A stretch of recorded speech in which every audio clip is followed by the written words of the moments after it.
Kayak ciu bro, sumpah.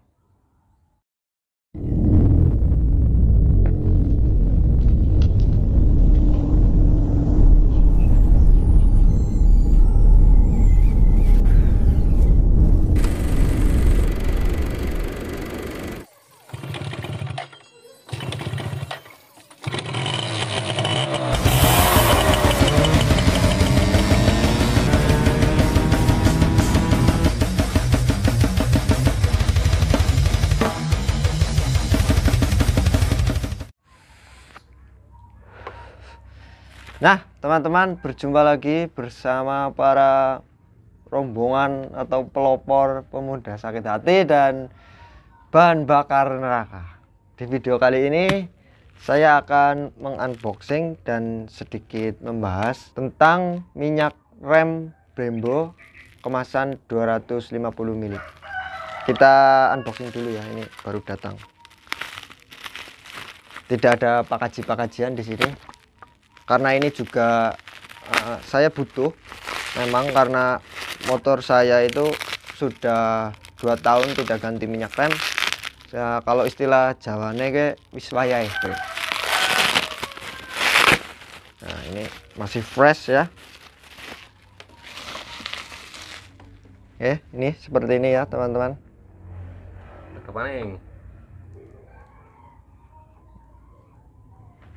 Nah, kita akan sedikit membahas, mengunboxing dan mereview. Ini sepengetahuan saya saja lah ya, tidak pakai alat-alat pengukur atau sejenisnya. Kita akan membahas dari segi packagingnya dulu.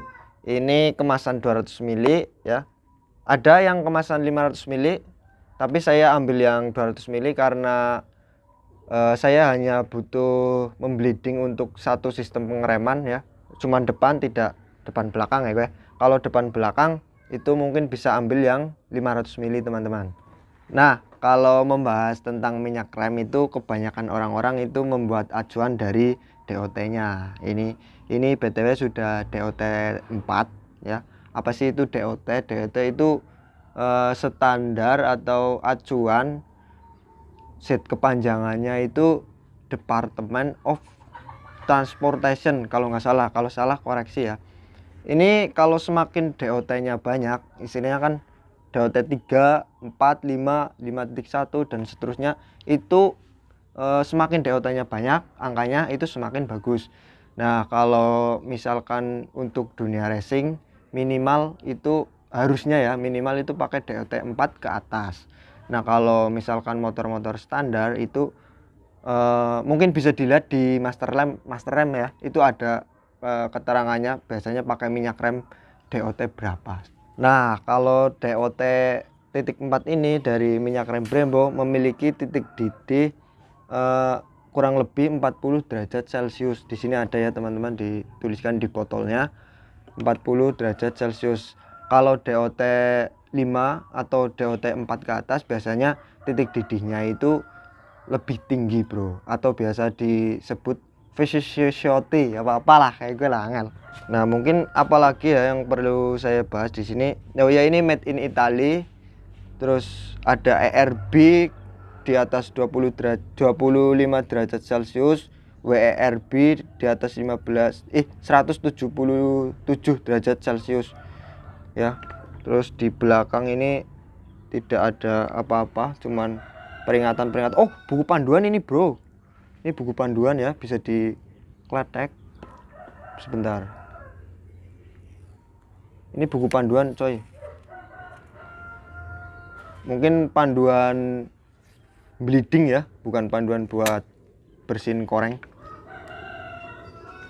Ini buku panduan, ada beberapa bahasa di sini ya, digledek ya. Terus mungkin apalagi ya, sudah sih tidak ada. Mungkin kita buka saja ya coy, biar tahu warnanya seperti apa, dalamannya seperti apa. Kita buka. Nah, di sini ada segel lagi setelah tadi buka tutup. Duket yang mantan angel. Ini sedikit keras segelnya bro, sepertinya harus butuh alat sesuatu atau gunting atau apa.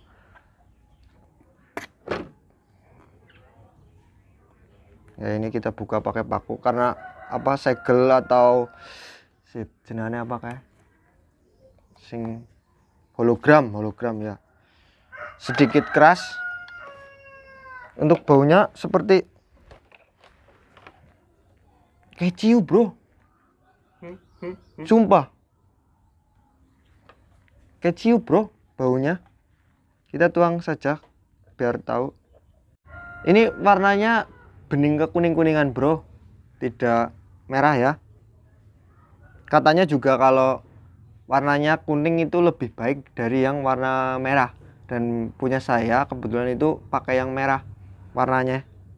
Buah pakai kayaknya jumbo loh, itu warnanya merah. Biasanya kalau warna kuning ada yang bilang itu lebih bagus dari merah, seperti itu bro. Sudah ya, oke, dibuka. Nah mungkin teman-teman sedikit bertanya-tanya, Bang, apakah pengaruh minyak rem yang DOT4 atau minyak rem warnanya merah atau DOT3 itu ngaruh apa tidak? Kalau menurut saya itu pengaruhnya besar ya teman-teman.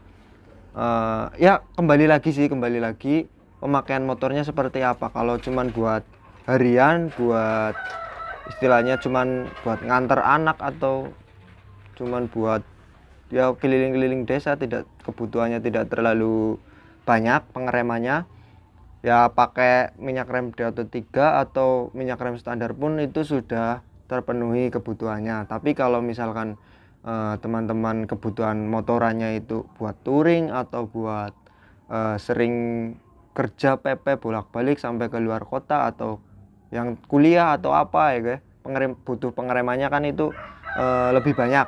Itu jelas pengaruh kalau pemakainya seperti itu, pakai minyak rem yang standarnya tinggi itu pengaruh. Karena kalau minyak rem yang DOT3 itu kan punya titik didih yang rendah, pasti itu gampang terkuras kalau pengeremannya itu sering-sering rem ya gitu loh, sering-sering rem jarak jauh itu mendidih ya, titik didih rendah. Terus jadi ada apa ya istilahnya, ada rongga atau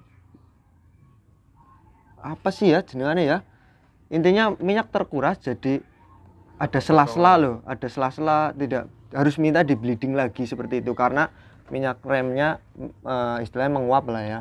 Tapi kalau titik didihnya tinggi itu tidak gampang menguap, tidak ada celah atau rongga di dalam selang ya gue, di dalam sistem pengereman. Jadi pengaruh ya kayak gue lah. Sebenarnya jujur ya, motor saya itu memang jarang dipakai. Ya dipakai cuman kalau misalkan ada acara atau kepengen motoran atau ya ala-ala touring. Sebenarnya motor saya cuman antar desa tok bro, tapi ya saya pengen cobain dan sekaligus mereview. Barangkali teman-teman ada yang kepo tentang dunia per minyak reman ya, ini saya sudah mereview. Ini kebetulan saya dapat di harga 90 ribuan ya teman-teman. Di marketplace banyak yang jual, banyak juga yang jual 500 milian. Kalau misalkan kebutuhannya itu kayak motor-motor sport Ninja atau Fiction oh ya Fiction yang arep mburi ya, terus dan lain-lain lah. Pokoknya yang pengeremannya depan belakang itu bisa ambil yang 500 mili buat depan belakang. Ini 250 mili buat satu sistem pengereman. Ya sudah, mungkin ini sedikit review singkat dari saya. Ini bakal saya taruh di motor saya pakai untuk video pemasangannya mungkin di next video ya, sambil menunggu part lain datang bro, dan menunggu orang-orangnya ada yang masangin, terutama The Mesh. Ya sudahlah, mungkin videonya segini dulu. Terima kasih buat teman-teman yang sudah menonton video ini, sudah mengeklik video ini. Jangan lupa like, comment, share, dan subscribe, karena subscribe dari Anda adalah Brembo bagi saya. Terima kasih, sampai jumpa di video saya selanjutnya.